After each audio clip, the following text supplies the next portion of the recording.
আজি আমাৰ কেবিনেটত এটা সিদ্ধান্ত হল যে অসমৰ কোনো হোটেল আৰু ৰেষ্টুৰেণ্টত গো মাংস পৰিবেশন কৰা নহব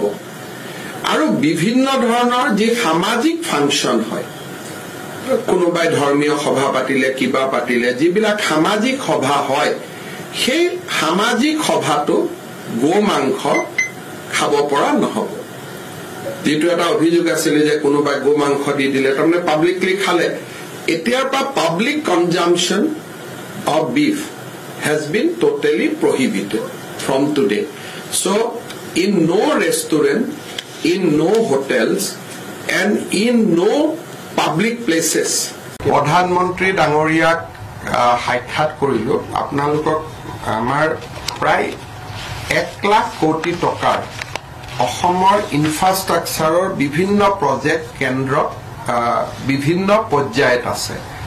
মই কেইটামান আপোনালোকক উদাহৰণ দিছো আমি 25 ফেব্ৰুৱাৰীৰ আগতে আমি কেইবাটাও কাম অনুমোদনৰ কাৰণে চেষ্টা কৰিছো এটা হল বঙাইগাঁও ৰিফাইনাৰী শোধন ক্ষমতা 5 মিলিয়ন মেট্ৰিক টনলৈকে বৃদ্ধি কৰা এটা প্ৰকল্প দ্বিতীয় প্ৰকল্পটো হল নামৰূপৰ যেটো আমাৰ ফাৰ্টিলাইজাৰ কোম্পানী আছে তাৰ যেটো এক্সপানশন প্ৰায় 10,000 কোটি টকা লাগিব সেই প্ৰকল্পৰ অনুমোদন কৰিব তৃতীয়তে আমাৰ গুৱাহাটী ৰিং ৰোড নাৰেংগী কুৰুৱা ব্ৰিজ সহ তাৰ যাতে প্ৰধানমন্ত্ৰী ডাঙৰীয়াই আধাৰশিলা কৰিব পৰা অৱস্থালৈকে যায় আমাৰ ইনভেষ্টমেন্ট আৰু ইনফ্ৰাষ্ট্ৰাকচাৰ সামিটৰ আগতে সেই সময়তে যাতে আমাৰ কাজিৰঙাৰ এলিভেটেড কৰিডৰটোৰ ওপৰত এটা সিদ্ধান্ত হয় সেই সময়তে যাতে আমাৰ নুমলীগড় আৰু গহপুৰৰ মাজত টানেলটো সম্পূৰ্ণ হয়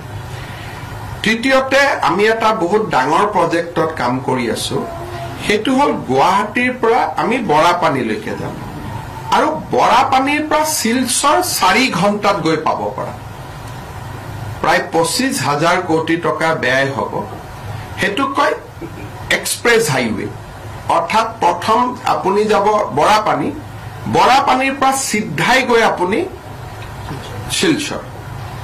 এটো যেটো ইষ্ট ওয়েস্ট কৰিডৰ হৈ আছে হাফলং দি তাত যেহেতু পাহাৰুৱা ৰাস্তা কেতিয়াবা ভাল হ'ব পাৰে কেতিয়াবা বেয়া হ'ব পাৰে তাৰ কাৰণে এটা বহুত ডাঙৰ প্ৰজেক্ট চিন্তা কৰা হৈছে যে ৰাতিপুৱা আপুনি শিলচৰত গৈ গধূলি যাতে ঘূৰি আহিব পাৰে তেনেকুৱা এটা প্ৰকল্প চিন্তা কৰি তাৰ বিষয়ে আমি প্ৰধানমন্ত্ৰী ডাঙৰীয়াক এটা নিবেদন কৰা হৈছে যে আপুনি এটো কনসিডাৰ কৰক তেতিয়া আমাৰ খুব ফাস্ট হ'ব 1.5 ঘণ্টা বৰাপানী গৈ আৰু নেক্সট 3.5 ঘণ্টাত আপুনি ৰবি কোনটো জায়গাত গৈ পাম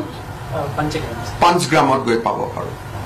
সো এই এটা ডাঙৰ প্ৰজেক্ট সেকেন্ড হল মৰিগাঁওৰ পৰা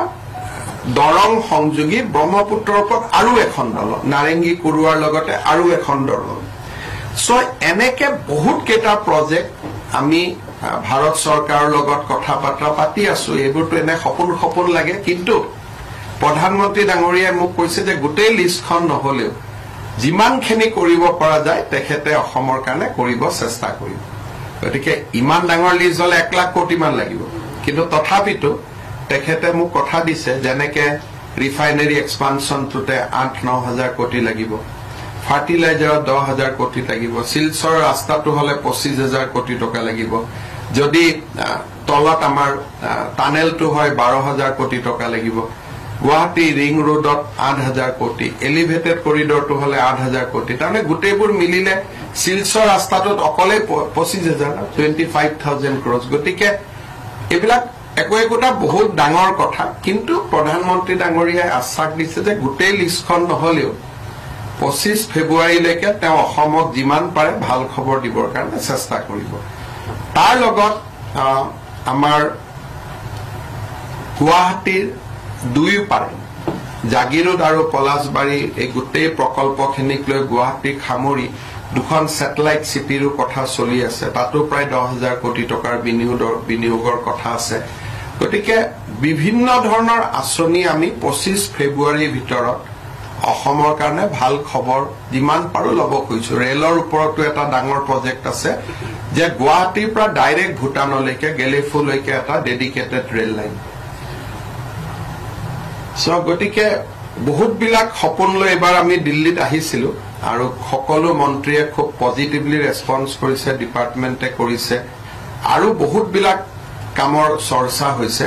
গতিকে মই ভাবো যে 25 ফেব্ৰুৱাৰীলৈকে আমি এটা এক্সাইটিং টাইম এটা অসমৰ কাৰণে বহু বিলাক কাম আমি 25 ফেব্ৰুৱাৰী সামিটলৈকে কৰিব পাৰিম বুলি মই আশা কৰিছো